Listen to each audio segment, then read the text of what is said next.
Salam sejahtera Malaysia, terima kasih kerana menonton video-video dalam channel ini.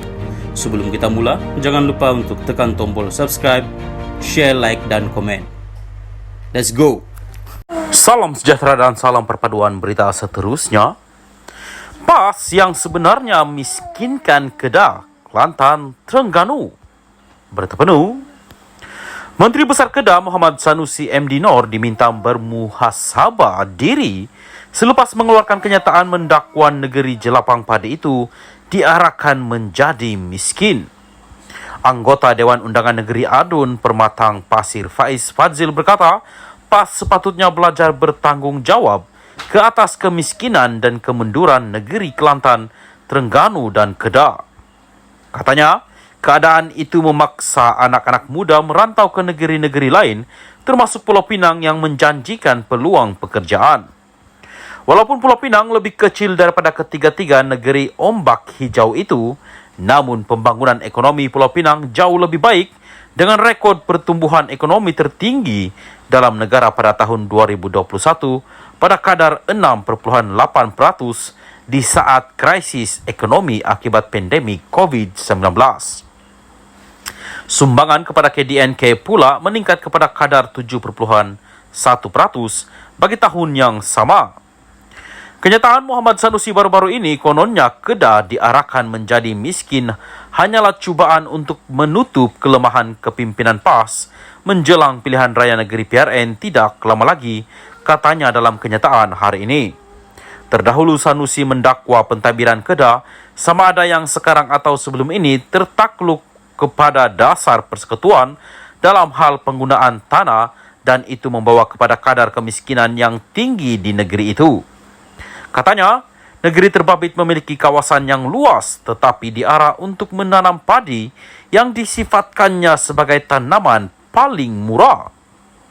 Sementara itu, Faiz berkata kenyataan Sanusi seolah-olah menyalahkan industri penanaman padi atas kemiskinan Kedah.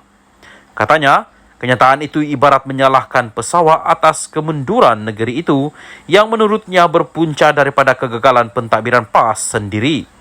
Sanusi mengeluh Kedah terpaksa menyediakan 130,000 hektar tanah untuk penanaman padi, iaitu 13,8% keluasan negeri tersebut.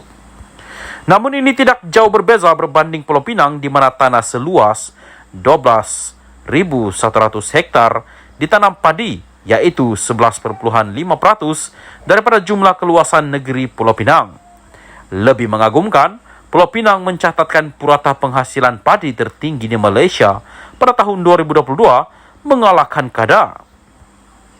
Jika Pulau Pinang boleh menjadi salah satu penyumbang ekonomi utama negara tanpa mengabaikan sektor pertanian, mengapa perlu Sanusi mengeluh soal pemimpin amanah itu? Tambahnya, amat pelik melihat data yang merekodkan kemiskinan mutlak di Kedah yang tinggi walaupun negeri itu mempunyai hub teknologi, kulim, high-tech, park dan pusat pelancongan terkemuka dunia seperti Pulau Langkawi. Jelasnya setakat 2019, kadar kemiskinan mutlak di Kedah adalah 8,8%, Kelantan 12,4% dan Terengganu 6,1%. Sebaliknya, kadar kemiskinan mutlak di Selangor dan Pulau Pinang adalah masing-masing 1,2% dan 1,9%. Hakikatnya, kerajaan PAS Kedah tidak memainkan peranan secukupnya untuk membangunkan industri tempatan yang menarik masuk pelaburan antarabangsa yang berkualiti. Pelaburan yang masuk ke kulim high-tech park dicapai atas usaha agensi kerajaan, persekutuan seperti MIDA dan Kementerian Pelaburan, Perdagangan dan Industri, manakala Pulau Langkawi juga telah dimajukan oleh Lembaga Pembangunan Langkawi. Sejauh mana pula usaha kerajaan PAS Kedah dalam menarik pelaburan sebegini, ujarnya. Justru tambah Faiz yang juga anak bekas Presiden PAS, rakyat Kedah, Kelantan dan Terengganu perlu menilai betul-betul parti manakah yang harus dipilih bagi mentadbir di peringkat negeri. Kesejahteraan hidup rakyat bergantung kepada pertumbuhan ekonomi sesebuah negeri. Satu undi untuk PAS dan PN adalah satu undi untuk anti kemajuan. Kesungguhan politik kerajaan perpaduan membangunkan ekonomi negara dan kepesatan ekonomi kerajaan PH di Pulau Pinang dan Selangor perlu dijadikan sandaran PRN ini. Sanusi perlu berhenti mencari hela dan salah orang lain dan belajarlah untuk muhasabah diri yang sangat dianjurkan dalam ajaran Islam, katanya lagi. Sekian berita, salam Malaysia Madani. Salam sejahtera dan salam perpaduan. Berita seterusnya dipetik daripada syahbudin.com.net bertajuk 10 bekas pemimpin UMNO bakal masuk PAS dan KJ minat bersatu. Bagaimana dengan Hishamuddin? Sebagaimana dilaporkan media, Setiausaha Agung PAS Taqiyuddin Hasan berkata, 10 bekas pemimpin UMNO termasuk Anwar Musa akan menyertai PAS dalam waktu terdekat ini. Kata beliau, pengumuman rasmi akan dibuat mengenainya tidak lama lagi. Di waktu yang sama, Taqiyuddin juga membayangkan bekas Menteri Kesehatan Khairi Jamaluddin atau KJ mungkin akan memilih bersatu untuk disertainya. Menurut KJ, lebih menunjukkan minat terhadap bersatu berbanding PAS. Dengan kenyataan Taqiyuddin ini bererti ada 10 bekas pemimpin UMNO akan melakukan hijrah perjuangan beralih sama ada menyertai PAS atau bersatu.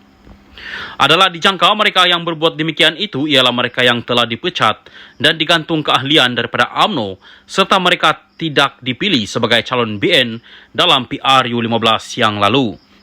Melakukan hijrah perjuangan sudah semestinya dengan harapan agar melalui parti baru yang disertai, mereka akan dipilih sebagai calon dalam PRN 6 negeri tidak lama lagi. Selain Anwar Musa dan KJ, siapakah selebihnya mereka yang akan berhijrah itu? Adakah ia juga antaranya termasuk bekas pengurusi UMNO Selangor, No Omar, bekas naib ketua pemuda UMNO Syahril Hamdan, bekas ahli parlimen Jempol, Salim Sharif dan lain-lain lagi? Bagaimana pula dengan bekas naib presiden UMNO, Hishamuddin Hussein, yang turut dihukum gantung keahlian selama 6 tahun daripada UMNO? Apakah beliau juga akan melakukan hijrah perjuangan dengan turut menyertai PAS atau bersatu? Dari segi logiknya, dengan digantung 6 tahun, masa depan Hishamuddin sudah boleh dikira telah padam dalam UMNO. Beliau bukan saja tiada peluang lagi untuk mendaki semula bagi memegang jawatan tinggi dalam UMNO, bahkan hampir pasti akan diketepikan oleh Zahid Hamidi dalam PRU 16 akan datang nanti. Pilihannya untuk mencerahkan kembali masa depannya hanyalah dengan bersikap sedikit berani untuk menyertai parti lain dan melupakan terus UMNO daripada hatinya. Namun demikian, apa yang nyata dengan penyertaan 11 bekas pemimpin UMNO ke dalam PAS dan bersatu menjelang PRN 6 negeri tidak lama lagi, yang paling terkesan tentunya ialah UMNO itu sendiri.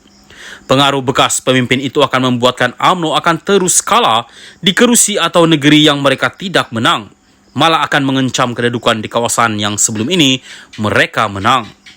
Tidak ternampak ada jalan cerah buat UMNO sebenarnya 6 PRN akan datang ini. Meskipun setelah bekerja sama dengan PH atau PH atas nama Kerajaan Perpaduan sekarang ini. Syahbudin Hussein, 19 hari bulan 5 2023.